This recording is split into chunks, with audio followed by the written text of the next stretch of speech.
तुम्ही बोलता मग. मी अण्णाभाऊंची सुनबाई.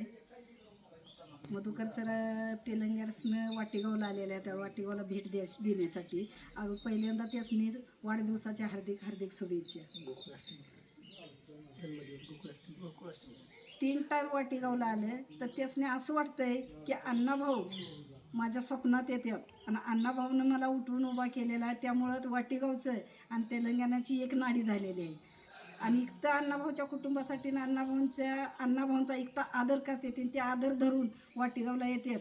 ह्याच्यातच समाधान आहे सगळे. आज गोकुळाष्टमी आणि त्यांचा वाढदिवस सुद्धा आहे आज. तुम्ही बोल. सरांना वाढदिवसाच्या खूप खूप शुभेच्छा. तेलंगणावरनं ते आले एवढ्या लांबनं. आज त्यांच्या वाढदिवसानिमित्त अण्णाभाऊंचं घर पाहण्यासाठी आणि सावित्रीमाईसाठी त्यांचा आशीर्वाद घेण्यासाठी आज माईंनी त्यांना कादंबरी देऊन त्यांचं इथं स्वागत केलं वाटेगावात. आणि पुन्हा त्यांना दीर्घ आयुष्य लाभो अशी आशा करतो. अशी देवाकडे इच्छा आहे आपली. चला.